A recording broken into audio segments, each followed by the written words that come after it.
మెదక్ జిల్లా రామాయంపేట తహసీల్దార్ కార్యాలయం వద్ద శుక్రవారం సిఐటియు ఆధ్వర్యంలో మధ్యాహ్న భోజన వంట కార్మికులు నిరసన కార్యక్రమం చేపట్టారు. ఈ సందర్భంగా తహసీల్దార్ కార్యాలయం ముందు బైఠాయించి నిరసన తెలిపారు. తమకు 4 నెలలుగా బిల్లులు రావడం లేదని, ప్రభుత్వం ఇస్తానన్న వేతనం కూడా రావడం లేదని ఆవేదన వ్యక్తం చేశారు. పలు సమస్యలతో కూడిన వినతి పత్రాన్ని తహసీల్దార్ రజనీ కుమార్కి అందజేశారు. మధ్యాహ్న భోజన కార్మికులకు వెంటనే బిల్లులు చెల్లించాలని, ప్రతి నెల జీతం చెల్లించాలని, వంట కార్మికులకు గ్యాస్ సౌకర్యం కల్పించాలని, అంగన్వాడీ మాదిరిగా ప్రభుత్వ పాఠశాలలకు కూడా నిత్యావసర సరుకులు ప్రభుత్వం సరఫరా చేయాలని డిమాండ్ చేశారు. ఈ కార్యక్రమంలో సిఐటియు జిల్లా నాయకురాలు బాలమణి తదితరులు పాల్గొన్నారు.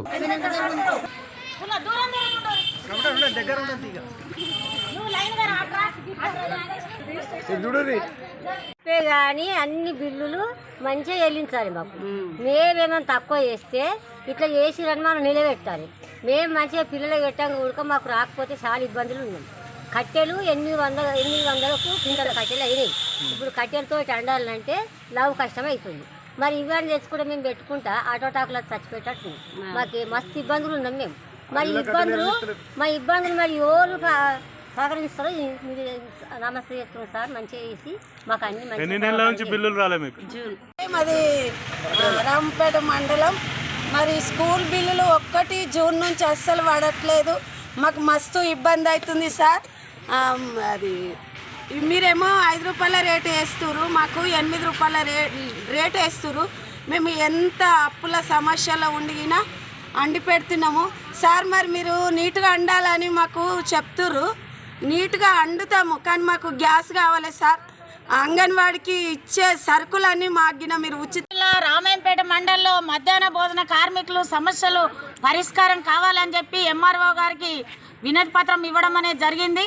ఆగస్టు నుంచి అన్ని బిల్లులు పెండింగ్లో ఉన్నాయి కాబట్టి వెంటనే బిల్లులు ఇవ్వాలని చెప్పి డిమాండ్ చేస్తున్నాము. అట్లనే గుడ్డుకు సపరేట్ బడ్జెట్ ఇవ్వాలి, లేదంటే కాంట్రాక్టరు ప్రతిరోజు ఇచ్చినా సరే గుడ్లు ఉడకబెట్టి పెడతారు.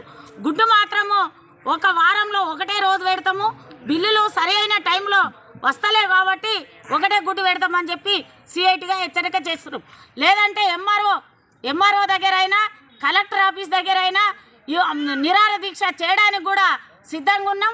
అట్లే ఈ బడ్జెట్ సమావేశంలో మొత్తం బడ్జెట్ కేటాయించి వాళ్ళకు ఏదో ఖచ్చితంగా జీతాలు చేయాలని చెప్పి మేము డిమాండ్ చేస్తున్నాం.